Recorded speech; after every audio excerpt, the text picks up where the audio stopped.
on the morning of the 30th of October, in the year 1881, in a flat, windless cold on a flat, windless plain at the mouth of the Lena River in eastern Siberia, an American naval lieutenant named George Washington DeLong sat propped against a piece of driftwood with a small leather-bound journal open on his knee, and wrote in it for the last time. He was 37 years old. He had eaten nothing for 9 days. He had lost the feeling in his hands 3 weeks earlier, and in his feet not long after that, and he wrote now by gripping the small pencil in both hands together, like a man holding a candle. He wrote, in a hand that had grown larger and looser through the past months, the date. He wrote the names of the 2 men who had died in the night. He wrote, Mr. Collins dying. He closed the journal. He set it carefully on the snow beside him. He did not write again. He did not die that day. He may have lived 2 or 3 more. It is hard to say. The cold preserved him as it had preserved the journal, and when they found his body the following March, 5 months later, when the snow had retreated enough for a search party to reach that part of the delta, he was lying not far from the driftwood with his arms folded across his chest and the small leather book on the snow beside him, untouched, with every page of 2.5 years' writing in it perfectly legible. He had set out from San Francisco 26 months earlier to discover the North Pole. There had been 33 men with him. 20 of them, including himself, would not come back. The story that begins with the bright sailing of the Jeannette out of San Francisco Harbor on the 8th of July, 1879, in front of a cheering crowd, and the story that ends with a frozen lieutenant in the snow of the Lena Delta with a journal he had finished, is the same story. It is, when you take it apart, the simplest kind of story there is.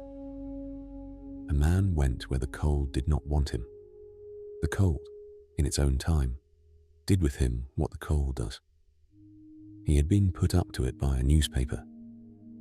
This is a particular kind of fact, and worth pausing on. In 1879, the proprietor of the New York Herald, a young, rich, badly behaved man named James Gordon Bennett Jr., had grown bored of having only the news. He wanted news he had made himself. He had already, the year before, sent a Welsh-American reporter named Henry Morton Stanley into the African interior to find a missing missionary, and the resulting Dr. Livingston, I presume, had sold a great many newspapers indeed. Bennett, who could afford anything, decided next that he would buy the North Pole. He bought a small, sturdy British steam yacht called the Pandora, renamed her the Jeannette, had her hull strengthened with iron bracing and stout oak, donated her to the United States Navy on condition that the Navy let him choose the captain, and chose a sober, religious, somewhat humorless young lieutenant of his acquaintance named George DeLong. DeLong was not a man Bennett much resembled. He drank very little, lived modestly, loved his wife, and prayed in the morning.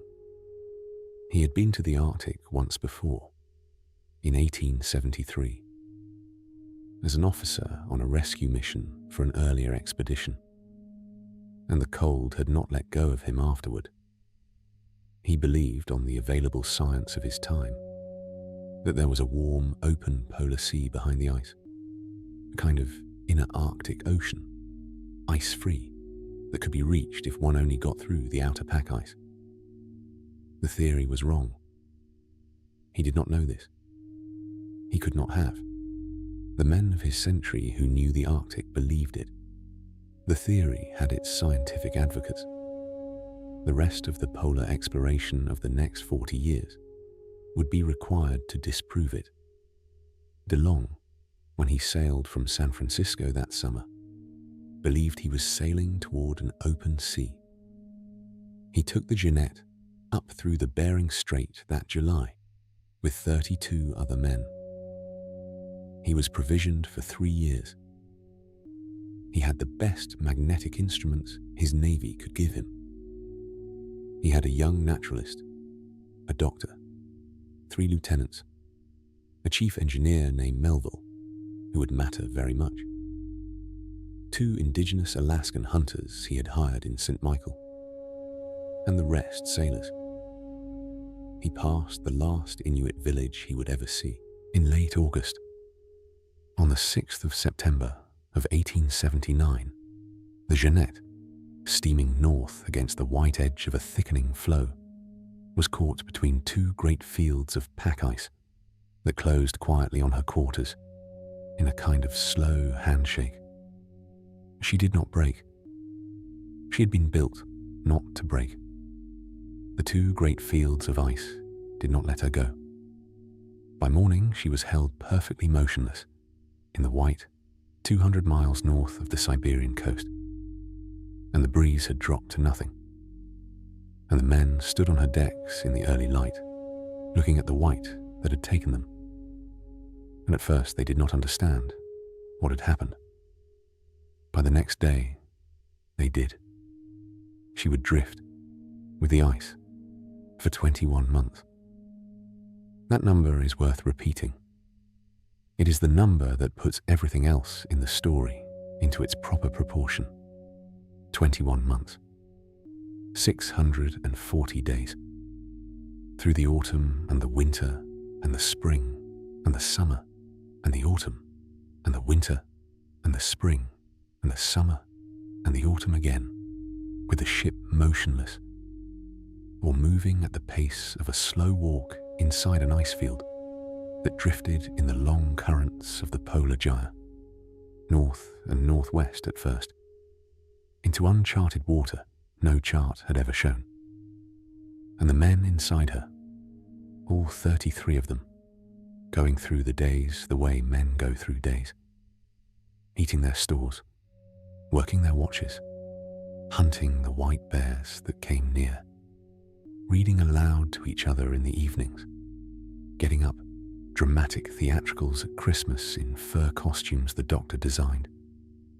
It is one of the strange features of the Arctic that the place men have most often described as a wilderness of howling extremity, the most extreme of all the planet's wildernesses, requires of those it has trapped a kind of patience the lower latitudes never demand. Men in the desert die fast. Men in the open sea die fast. Men in the Arctic die slowly, over months, in good light, with time to think about it. The Jeannette's officers fought scurvy with lime juice.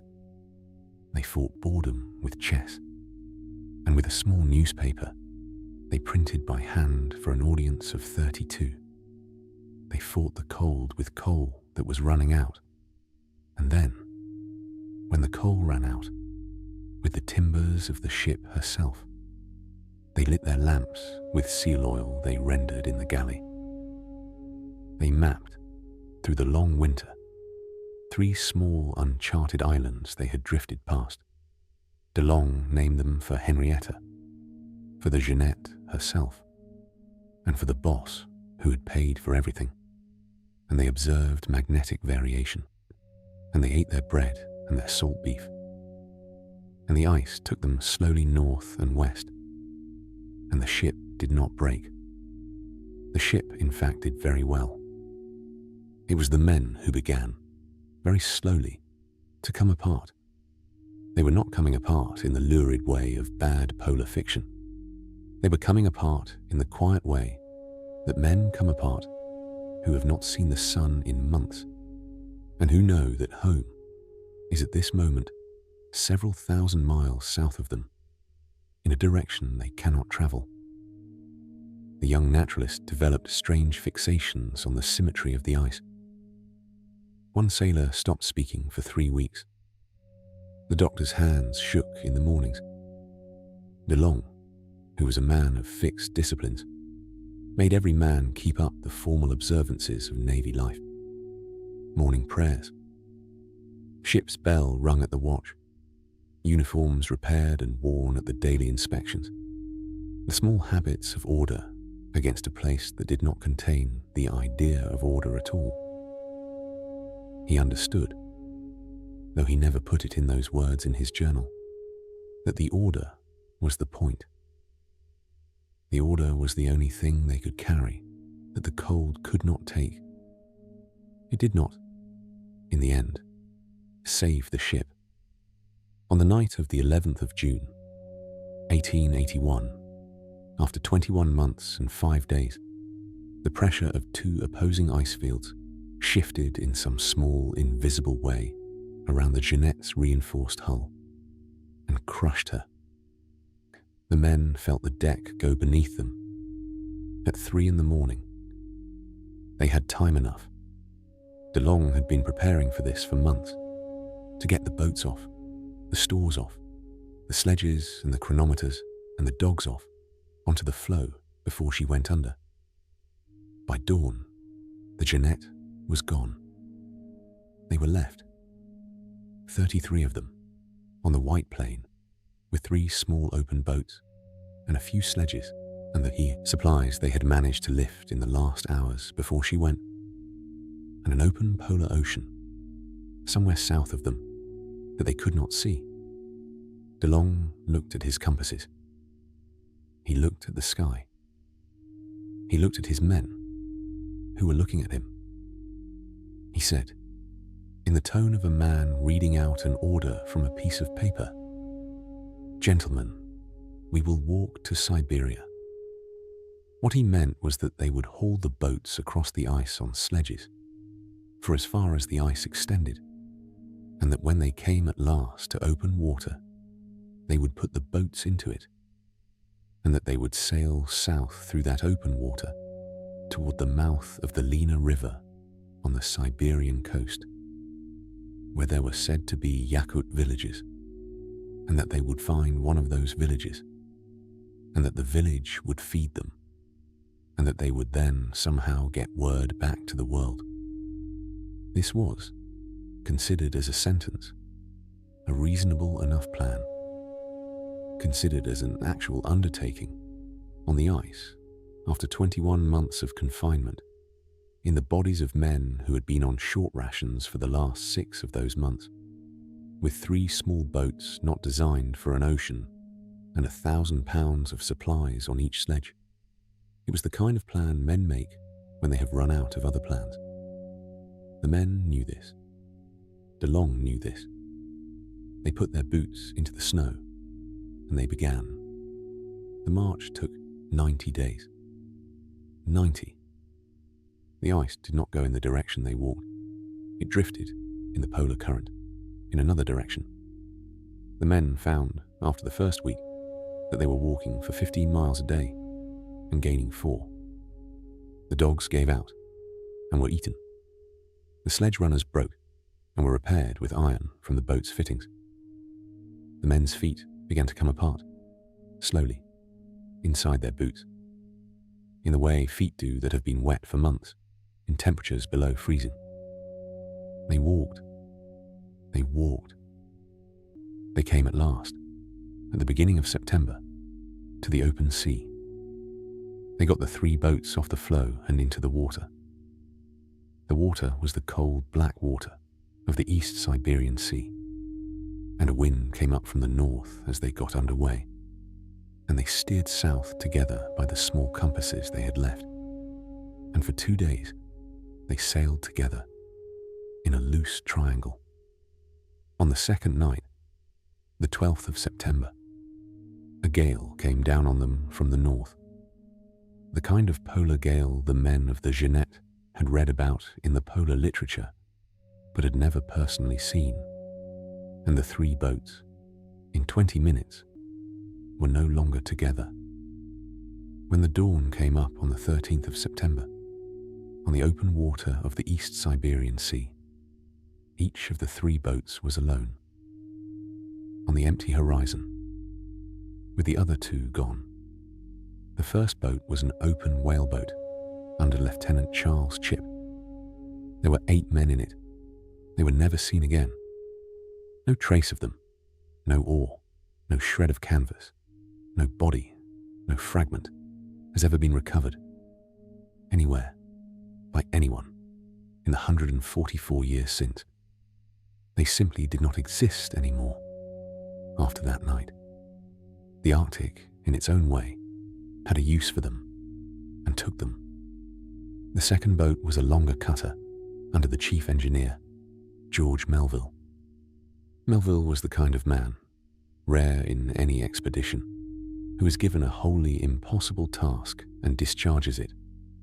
He kept the 11 men in his boat alive through 3 more days of the gale, brought them into the Lena Delta on the 16th of September, found a fishing camp of Yakut natives within 24 hours, ate the first proper meal any of them had had in 5 months, and then, knowing that De Long's boat had been to his left in the storm and would have come ashore in a different arm of the great river delta, set out on his own with a sledge and a Yakut guide and his own indifference to the weather to find them.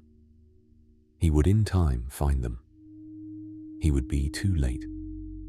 The third boat was De Long's second cutter, with 14 men in it. De Long brought it through the gale by methods he never afterward had the time to describe. He came into the Lena Delta in the small hours of the 17th of September. He came into the wrong arm. The arm he came into was uninhabited. The villages were 60 miles east of him, on the far side of an impossible terrain of marsh and tundra that was just beginning to freeze. He did not know they were east of him. He had no map of the delta. The man who would have had the map, the chief navigator, was in the boat with Chipp at the bottom of the East Siberian Sea. De Long landed his men. He counted them. He took stock of their provisions, which were almost nothing. He sent the 2 strongest of them, a German seaman named William Ninderman and an American named Louis Noros, south on foot to look for a village. The 2 men set off on the 19th of September. They had with them a few ounces of meat, a single blanket between them, and a hatchet. They walked for the next 3 weeks across a country that had no name for them, in temperatures that fell below freezing every night, eating any small thing they could find. Frozen berries, a few raw fish from holes in the river ice, and on some days, eating nothing at all. They were both, by the end of the 3rd week, walking only because to stop walking was, by then, to die. On the 22nd of October, they came on a small Yakut hunting hut, which was empty. They slept in it. They walked on the next morning. On the 29th of October, they came on a Yakut herder named Ivan, who took one look at them and by gestures took them home with him. The herder was the first human being not of their party that either of them had seen in 4 months. The herder fed them, by what the men afterward said, on raw fish and reindeer milk, in a hut 3 days from the nearest larger settlement of Bulan. They could neither walk nor be made to understand each other in any language any of the parties could speak. The herder took them to Bulan. From Bulan, word got eventually to Melville, who by then had been combing the delta for them. By the time Melville reached Ninderman and Noros, the November ice had locked the whole region in. Melville turned around at once with a Yakut guide and set out, by sledge, to find De Long. It took until late March of the following year. The winter held him out. He set off in November and was driven back. He set off again in December and was driven back. He reached DeLong's camp at last on the 23rd of March, 1982, after a third attempt to cross country that had not, until then, been crossed by a European in winter at all. By the time he arrived, the 11 men DeLong had been keeping alive at the camp on the riverbank, with a few ounces of pemmican and the alcohol from the medical kit, and 1 shotgun and 4 cartridges that had to be made to last, had died, 1 or 2 at a time, in the snow. DeLong had been writing the journal through all of it. He had been writing on small scraps of paper when the journal pages ran out. He had been writing because writing was the only thing the cold did not freeze. The journal records the deaths in a particular way. He names every man. He names the date. He names sometimes one small thing about the man. Quietly, good and brave. The best of us did not complain. And then he moves on, because the next day there will be another. The names, listed end to end, make a slow, plain catalogue of the men of the United States Navy and Merchant Marine who died, in turn, in the snow of the Lena Delta in October of 1881. Alexei, the Inuit hunter, Lee, Kark, Iverson, Dressler, the cook, Arsam, Boyd, Gertz, Collins, the lieutenant, Ambler, who was the doctor and who had been the one keeping the men's frostbite from killing them faster. DeLong writes Ambler's death in a single line and then writes nothing for 2 days. He writes one of his men's last words. The man had said, "Only, I am very tired." The last entry, which I have already given you, is dated the 30th of October. It names the 2 men who had died in the night. It says, "Mr. Collins dying." It is the last writing in any human hand from the camp. After it, there is only snow. Melville reached the place on the 23rd of March, 1882, having tracked the bodies for 2 weeks across a landscape that had begun, by then, to give up its dead. He found DeLong lying as I described him at the start, with the journal beside him. He found the others scattered across a small distance from the riverbank, in the postures they had died in. He gathered them. He took the journal. He carried both back, eventually, to the world, which had been waiting 2.5 years for some word from the Jeannette, and was beginning to understand that there would not be much word. The journal was published in the United States in 1883. It was a sensation. Bennett, who had paid for everything, read the entry of the 30th of October aloud to his editorial staff, and was reported afterward to have wept, which was not in his character. The Navy held inquiries. The men who came back were honoured. 3 small, uncharted islands in the East Siberian Sea, the only land DeLong ever discovered, still bear the names he gave them, which were the name of his wife, the name of his ship, and the name of the man who had paid him to go. There is no neat lesson I can offer you here, and Jack London, were he writing the close of this, would not look for one. The cold did not pursue DeLong. The cold did not punish him. The cold is not a person and does not contain the apparatus of persons. It is one of the features of the world. It was here long before there were men to write journals in it, and will be here long after the last journal has gone. It did to DeLong what cold of that temperature does to men. He froze, in stages, over a period of weeks, while writing about it in a small, clear hand on the snow. What stays with me, in his story, is the journal itself. It is a perfectly ordinary Navy man's logbook. There is nothing literary in it. He records the weather. He records the rations. He records the men by name, as they die, with the date, and once or twice with a word, quietly, good and brave, the best of us, and otherwise without comment. He keeps writing right to the place where his hand would not hold the pencil anymore. The thing that the cold preserved for us is not him. He is gone. The thing the cold preserved is the act, repeated every day for 2.5 years, of a man writing things down in a place that did not require him to. He owed it to nobody. There would have been no shame in him stopping. He did not stop. That, when you have shaken everything else out of it, the newspaper, the rescue, the islands, the lost boat of Chip, the long walk of Ninderman, the bodies in the snow, is the part of the story that remains. The cold did with him what the cold does. The man, while it was doing it, did what he could. He wrote it down. He set the journal carefully on the snow.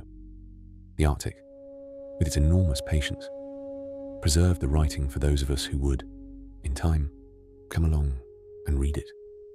It does not, in any literal sense, owe us that. It is a kindness for which there is no one to thank.